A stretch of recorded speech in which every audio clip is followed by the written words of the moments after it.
2023 is coming to an end. So excited for the new year, don't get me wrong, but 2023 has to be the most humbling year I have ever experienced. Let's just get into the video. So hey guys, I wanted to do one last chat before the year ends, uncover everything what we learned in 2023, get your makeup ready, your matcha, because lately I've been into matcha, your coffee, water, whatever, as the tea is hot. This is actually the perfect timing. I'm heading to the mall today with my sister and my mom. I got a little bit of gift cards and I want to splurge because I haven't splurged on me lately.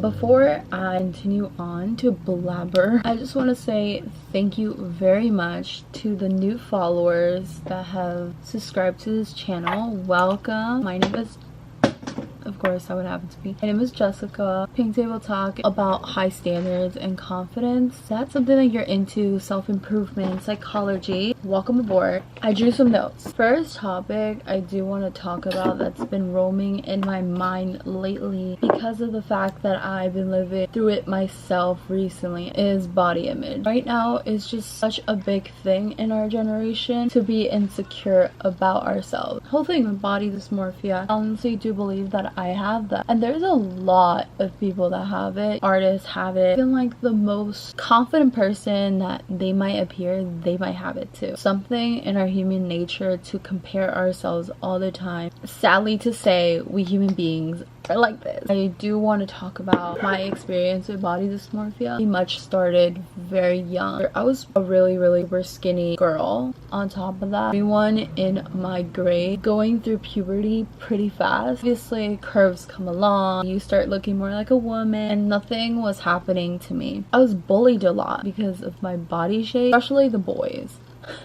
The boys would come harsh on me. I can laugh about it now, but before it wasn't funny. You're a young girl, think that something's wrong with your body, and there's nothing wrong with your body. Everybody goes through the process of puberty, some earlier than others and some late than others. It's normal. And the girls too, like, they will look down on me as well, which is something that I really didn't understand at that time because I was young. Pretty sure this was like elementary school. Really, the girls are really not liking me for that reason. That's so weird. I thought we have to stick together.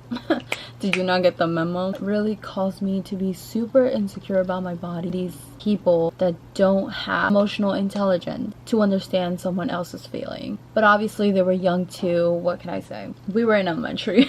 I remember not like praying to God, but I remember like looking up and telling him want to gain weight. I had a fast metabolism. Pretty much what I would devour, I would say devour because I would eat so much, but I wouldn't gain weight. To upset me so freaking much, and it's so sad. Elementary little girl would ask that. Fast forward to high school, so my body was changing. You see, that's what happens when we're talking. I start forgetting my makeup routine. I don't know why that happens to me. I hit puberty by then, getting curves when I actually was gaining weight already. So my metabolism changed in a way. But I remember opening a message on Snap. You know how you used to anonymously ask me a question? I hopped on that trend. You know what, like, let me try it. Like, let's see what these people are saying. I'm a very curious person, so I remember someone saying, oh, why is your face, one side of your face, fatter than the other one? I wasn't technically crying because at that time a little more confident. I was just a little self-conscious in my pictures. Fast forward to now. You guys are updated on my life update that I posted like 2 months ago. Recently diagnosed with gastritis. Living the most traumatic experiences in my life, which is this, is realizing how unhealthy my eating habits were. In the beginning, I did work out. Like, I was on my grind. I was doing Pilates like every single day. Seasons where I stopped because I was just so busy. Now that I'm not working that awful job, we're done. I don't know if I'm gonna make a video of my ex job on TikTok or on here. The management was just a no. Stay tuned for that video here or on TikTok.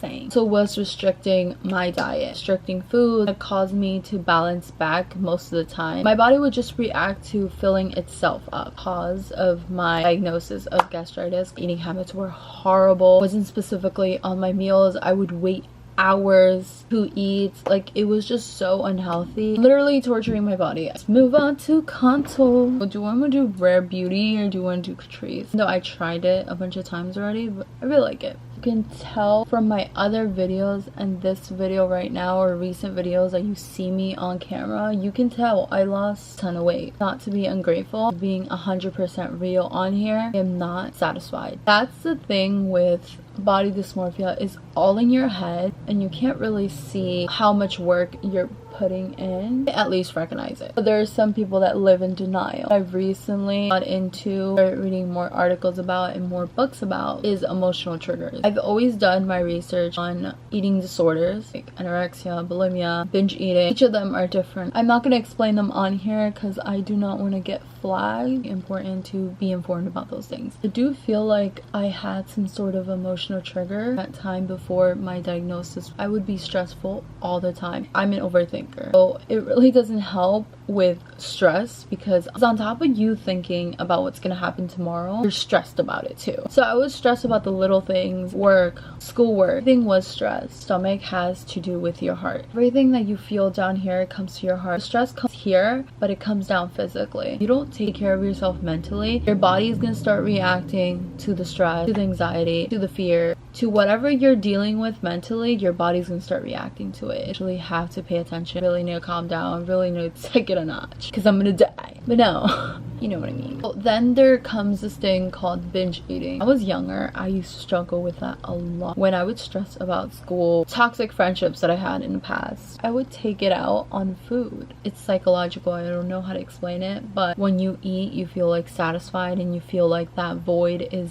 fulfilling that. With food, you just feel more satisfied. It's kind of similar to this analogy when you're on your cycle and your hormones are all over the place, and when someone offers you food, or like when someone is upset, we always think of food, bring them food, bring them food. I'm not talking about like healthy food, junk foods, fast food. I'm not sure if I'm saying this word correctly. Maybe it's serotonin. It would give you like a boost. We'll just start avoiding those feelings. So I do want to talk about comparison. Sin is a big part as to why I get insecure in the first place. Always remind myself when I'm at the verge of comparing myself. Have those days. Like, I'm human. Confident as I may seem, there are times where I compare myself. There are times where I'm like, well, I should be in that position. I always remind myself of one quote stuck with me: what your mind consumes is what controls you. If you let those comments get to you, consume who you are, define who you are, then those people are going to control you. They're going to control your mind, they're going to control your heart, they're going to control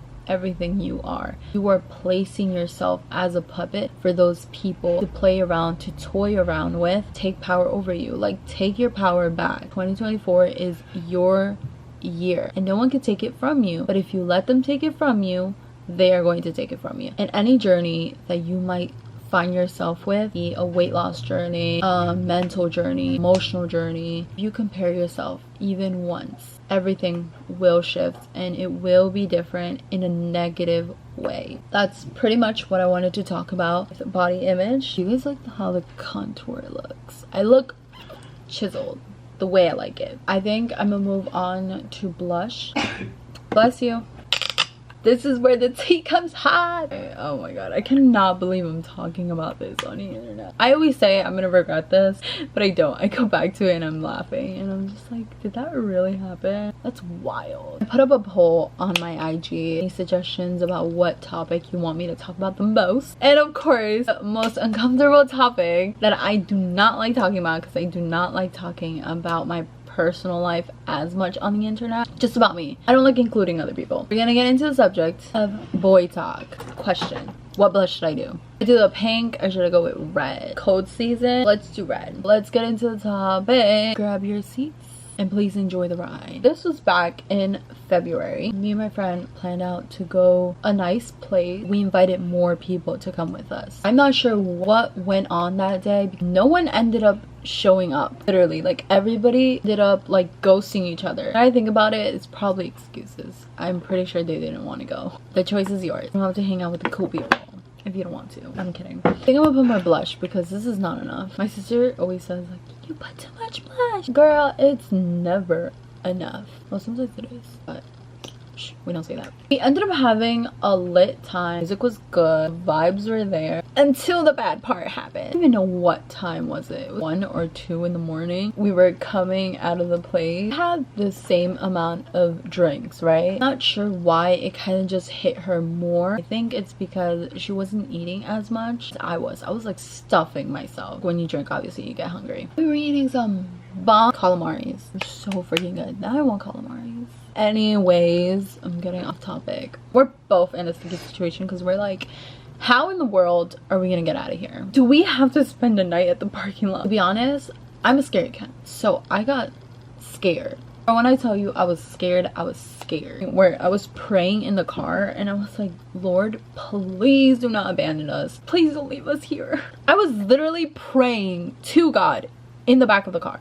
Things get worse. Honestly, don't feel like I was drunk, but I was walking pretty good. I think it's time to do my brows. We're at the parking lot. I don't know what to do. I don't know how to get home. In that moment, I did not think of my sister. I think of calling my mom. I just did not have my head grounded. My head was all over the place. All these things are happening and I'm just like, I don't know what to do. A few people were passing by. Thank God a lot of people were passing by the other side. A group of girls come in the scene. They were drunk. It was kind of like, oh, like, are you okay? But like, I'm also lit, so I can't really do anything. And I'm like, yeah, fine, thank you, girl, whatever. The guy pulls up. He had like broken English. I didn't really understand him as much. Oh wait, I think I did say, I'm like, yeah, we're fine. He was like, oh, do you guys need help? And I'm like, no, like, we got it. Then he came a second time. And I don't remember him coming around the first time, but I do remember him coming around the second time. But I do remember the conversation that I had before, if that makes sense. I don't know. Then he was like, no, like, you know, you seem scary, you seem like you don't know what you're doing. He hops on the front seat, or like you drive, right? He's asking me a bunch of questions, making sure that like I'm like fully awake, and like I'm answering them fully. Like he notices I'm not obviously drunk, and he was like, oh, well, do you have a number that we can call someone she knows that can pick you guys up? I'm not sure, okay, because this experience could have been gone a whole nother level. Really trusted a freaking stranger I've never met before out a place that was not technically a good place. So he starts driving the car. He's like, do you trust me? In my head, I'm like, I have no other choice but to say yes. So I'm like, yeah.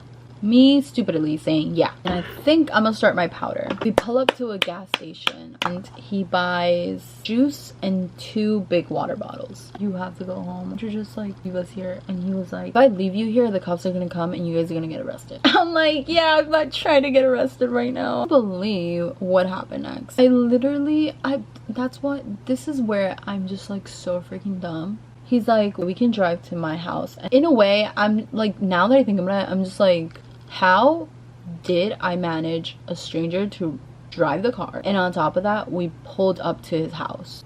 Literally scaring myself now. Like, give too much information. And I'm also not giving names. My business. Yeah, I'm still telling you my business. Whatever. Fast forward to the next morning, me and my friend were at Target and we're picking up some things. The guy texted me. He was like, are you guys okay? Like, feeling okay? Sorry about that. And I'm like, you don't have any sorry to say. Like, if anything, like, I'm embarrassed with you. You're having the time of your life with those girls and you literally chose us. Like, what is that? First I thought it was just like, okay, he's just being nice. No. He starts asking me like a bunch of questions, and that's when I'm like, okay, boy, calm it down. I'm not interested in you. I'm never gonna see you again. That's what in my mind was saying. I didn't tell him that. To be thankful, you know, he didn't do anything. He took care of us. His mother was nice. Nothing. I'm just like texting him like nothing. You were just so scared in that situation. Really felt bad. And then he started complimenting me, telling me that I'm pretty. He wants to get to know me. That's like when I draw the line. I'm just like, you know what? Like, I'm not interested. Really tell him, I'm like, I'm not interested. If I said something and when I was in that stage, I'm so sorry, I did not mean that. Whatever. He just kept insisting. He was sending me like a bunch of pictures of his family and friends. I'm just like, you're doing so much, like, for what? You're literally a stranger. Like, yeah, I'm thankful for everything you did, whatever, but let's call it cutsies. Now it's being weird. I'm a very grateful person, and sometimes it gets it to that level where it's extreme. I kind of just went along with it, honestly. I remember like more than once actually we planned to go out. It never happened. It really didn't happen. So it kind of was just left at that. don't even know what to consider it. Is it a talking stage? I literally told him I'm not trying to be in a relationship. Too much things on my mind. And I was being completely honest. And I said it through the phone. He was not my type at all. I'm not going into more further detail because like I said, I respect these people and I don't want their business to be in this. I want to give you like a little taste of what I went through. I probably have more boy talk than I should. If you want, like, I'll do like a separate video. Not today. Like, I have to go to the mall today, so I need to hurry. We're almost done with the beads. That was fast. Let's talk a little bit about confidence and how I got to this point. How did she get to this point? That's what everybody wants to know. Am I up to the eyeliner already? I'm up to the eyeliner. I've been loving this MAC blush, being in your 20s, and now that I'm 23, yeah, I'm 23. If you didn't see the birthday weekend, go click on that. I realized how important it is to be secure of who you are and who you define yourself as, especially knowing your worth. And especially, please, in the dating world, it's cruel out there. A lot of people that are not going to align with your morals and your values, and that's completely okay. It's the way they were raised, it's just the way they think, it's just the way they choose their lifestyle to be. Girl, if you have high standards, you're confident in yourself, you don't have to lower your standards for something lower. Keep those standards. If people say, well, you're a brat, you think you're all that, no, I just know what I deserve and I know what I want, and I'm gonna go out and get it. That's period. And like I said, in your 20s, you start discovering and uncovering new experiences within yourself and the people around you. And people are gonna have opinions, people are gonna have thoughts, people are gonna talk. Be like, well, this doesn't really go with you, blah blah. People always think they know what's best for you, but only you know what's best for yourself. Real talk. You know who you are, you know what fits you best. Confidence keeps your head on the ground, keeps you straight and narrow. It keeps you away from the focus of other people's comments, of other people's opinions. And I'm gonna say it again, don't let people take power over you. Take your power back. This is for my younger audience because I know I have them. You're going to look at those comments that people say about you and you are going to laugh about it. Not only that, and you're gonna feel bad for them. In that moment, you're gonna be like, well, I was stupid enough to believe what they said about me was gonna happen. And look where you are now, and you will see yourself in a different position, and you're gonna look back at that and you're gonna laugh. No way, shape, or form they are your creator. You don't get a say in what you do. They don't get a say in how you should look. They don't get a say in how you should act. They get a say on how you should live your life, because they are not your creator. Did they make you? God did. And God made you perfectly. Well done. Beautiful. Magnificent. Absolutely nothing that compares to your uniqueness. And you need to understand that mentally, physically, and spiritually. You are you and nobody can be you. And that is the most special thing about you. I used to say fake it till you make it, but really, honestly, know who you are internally, know who you are, and that's that, period. I can't get this to open, my regular lip combo. I don't know, it always gets stuck. But I just like been loving this lip combo, so we're gonna do this one. I like to overline my lips. You can see I don't have that much lips, so I like to pump them up. Let's preach for a sec the gospel. What I've learned about this whole journey that's been going on in 2023. Girl, if you don't have faith, things are not gonna happen. God is not gonna move his hand, because he's all powerful. He is all knowing. He knows your worries. He knows everything that goes on with your mind. He just needs you. He just needs us, and he can make the impossible to the possible. Where there wasn't doors, he can create doors. Where there wasn't exits, he can make those exits come up. I think with my whole journey with my gastritis, that I'm a very scared person. I'm a very fearful person. This journey wasn't easy with me. It was tormenting, for real. To keep it a buck, it was tormenting. And also dependence on him only. He has taught me that a lot. Usually a person that is very independent when it comes to situations that I go through in life. I don't like talking about it to people. Don't like talking. Oh, that scared me. That scared me. Okay, don't like talking about my feelings as often. I kind of just like keep it to myself. I've learned to be dependent on him as to what plan he has for me in my life. Having faith that he's gonna control the situation. I'm a very, I wouldn't say controlling person, because I'm not a controller of people. Like, you choose what you want to do, and that's not my problem. I'm that type of person. but control it in a way that I like having control of the situation. When I feel like I'm out of control, like I don't have a say in that situation, when I lose my freaking mind. Such an unhealthy way of thinking, but that's me. Okay, but always change your patterns. I am not in that journey. I'm changing my patterns. Don't judge me yet. I'm a leader. I love leadership. I love guiding. So when I feel like it's out of my control, it's like, who am I guiding? Like, what am I guiding? The air? Think about it. I had much stress in the beginning because I thought I could control everything. It was all a lie. I couldn't take control. I'm only human. The strength that I have right now is not my own. It's not my own human strength. It's God's strength. I love this because I can talk to you and this thing is not making noise. There are some things that are out of my control. There are some things that I can control as much as I want to, and I feel powerful enough to control it. I really cannot control it. Just in my human nature, I do not have the power that God has. I am not God, and I should stop acting like I am. Like a lot of people go through that. When you're very independent, physically, emotionally, it's really hard to come out of that habit. Definitely having faith in him. A verse in the Bible that I actually love, and it really spoke to me a lot. My pastor was preaching about faith a couple weeks back. I felt like that preaching was for me. Like God was calling me out of the room, and he was like, this is for you, and this is what you need to hear, this is what you need to learn, and this is what you have to go through. All these qualities that God wants in your life in order for you to survive. This battle is not ours. He fought it for us in the cross when he died, and he gave his life for us. But this journey that we have is not easy, and you're going to need faith. Like he's like, girl, wake up. You're going to need it. Use the tool that I gave you, and then we'll talk. The verse that I want to read is Hebrews 11. Sorry, I'm like burning my hair. What the hell? Ooh, that crow's so cute. It's in Hebrews 11:1. Now faith is confidence in what we hope for and assurance about what we do not see. I literally had a conversation with my close friend the other day when we went out. We're talking about faith. I gave her this analogy of how faith works. It's like we're in this car. Road ahead of you, you don't know where you're going, but you know at the end of that road, answer is there. The Bible states that we do not walk blind, but we walk by faith. Obviously, faith, physically, you can't obtain it. You can't physically take it. You can't take it as a medicine. As if a doctor would say, here, take this, it's gonna take away the stomach pain. It's gonna take the stomach pain because it literally says in the label. It's gonna cure it because you're physically seeing it and it's coming from a higher authority, a doctor, a nurse. You're trusting them. Okay, if I take it, I'm gonna be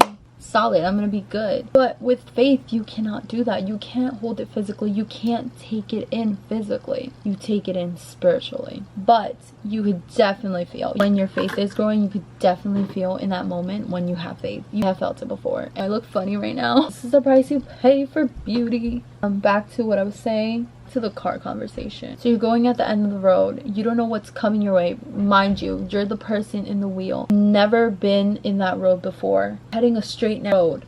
You don't know what's going to come your way, but you know the answers at the end of that road. And mission is to get towards the end to receive your answer. But what's going to come in the road? You don't know. It could be a storm. It could be a sickness. Literally anything. Life happens. It sucks. We have faith in our Savior. We have faith that Jesus is going to take control. You should trust the Creator. He created those things. He has control. Just like a person knows the recipe. Do you think the other person tries to do the same thing with your pasta, but they don't know the ingredients? They don't know what you put in that pasta to make it taste good. And obviously it comes out good, but it's not going to come out the same. Why? Because the chef knows what to put in that food. Knows how much effort he has to put. The measurements he has to put in each bowl. God created this earth, the moon. Everything that you see, he created it, so he has control over it. He knows how things work. Sure, science, NASA tell you, oh, the sun this, moon this, and that, this factor that, but we truly never know. We are not the creator. We cannot control those things. God is our creator, and he is in control. Faith is super hard. Like, I'm still at my journey. I do have more faith than I used to, but definitely God can do amazing things when it comes to faith. You really just have to put yourself, you can do this. You have have to remind yourself, it's not with your strength, it's with God's strength, the Holy Spirit guiding you, keeping you grounded. It comes with prayer. Prayer is one of the most important things, and that's what helps you. It's not coming from your human strength, it's coming from a higher power. Pretty much what I had to say about faith. You know, trust in God, trust in the process, He's in control. To another subject, let's talk about friendship. Will put out there is you have to be careful who you surround yourself with. It's completely okay to not have lots of friends or a friend group like everyone on TikTok has. I've seen those and they're so cute and bless their friendship. But it's okay not to have a big group, especially us girls. We get like, oh, like I wish I had like a friend group, like we can go out, it'd be so lit. I understand you, I've been there. Like, I'd rather have a small group of friends that keep it real with me rather than having a big bunch of strangers roaming around me. And you always gotta remind yourself, like, the people that you surround yourself with, it's a little bit of a part of you. So let's say if that person is a toxic friend, there is a part of you that is toxic. Your friend group is a description of what you obtain yourself to, your standards, your morals, the way you have the perspective, the way you think, and the life that you have. That is a description of your friend group. I've been in a similar situation before where I've had a friend, but I would technically always hang out with them because they were fun. That fun friend that you take out and like you go places and like they make you laugh and stuff, but they don't make you think. I literally told myself that I'm never gonna have a friend like that ever again because it's literally toxic. My other friend had a lot of boy drama. Like, cool to hang out with. Her way of thinking is not my way of thinking, and like we would talk about it. She even told me like some of the things that you say, like I don't agree, which is fine. I feel like I outgrew her. I feel like I've been outgrowing her for the longest time. It's just that, you know, you don't like leaving friendships like that without having a talk first. But it's okay to outgrow people, honestly. But just because they make you laugh but they don't make you think, that's some type of toxic. I mean, you don't have to align with your friends with everything. I feel like this camera's tilted. Person is being critical to your opinions, and that's when I draw the line. I didn't think that it was a big deal until I told my other friend, and my other friend was like, whoa, she's judging you for that? Red flag. Red flag. Take the L, never look back. I had friends in the past. It would be like, well, I don't like the way you think, you believe you're all that, and that's because it was high school drama. But girl, we're grown women and we shouldn't be able to judge each other because of that. Like, just respect each other's opinions. Sometimes it's not like that, and I thought we put high school in the past. Guess not, but whatever. To finish up this, who are actually there just because they're existing and because you have fun with them. But when those people make you think and reason and like you learn from them, that's when you know like there's an actual like genuine connection between that person. If there isn't, then that person's just existing in your life and they're really not doing anything. I believe that just wasting your time on someone that's just fun to go out with, but you can't really reason with them and you can't really talk about other subjects and not make it into like an actual argument, that is someone that is mature, someone that's reasonable, that's someone that's emotionally intelligent. When someone's not like that, they just take it as defensive and they think that you're full of yourself, but like you're actually trying to reason with that person. But we're done with the hair and we're gonna do a little update. So I'm starting school soon and I'm actually working for my BA certification. I don't know what that is. It's basically a behavioral assistant. I'm so thankful to God. As of right now, I'm currently working as an ABA therapist, which is basically working with children. It really hasn't been a very easy experience on my part. You know, you're working with these kids that have autism, anxiety, PTSD, ADHD, and you have to learn how to handle that and how to cope with it. So far, it has been a great experience. It's made me understand where the root of the problem is coming from and why they behave the way they behave. I think it's such a beautiful experience to work with people that have these type of lifestyles because it is our lifestyle to live. I wouldn't truly understand, but the 4 hours that I spend with this client, I see what the parents go through on a day-to-day basis, but I could imagine the stress that they're put on, the pressure that they're put on, school, their social life. And that's when we come in, being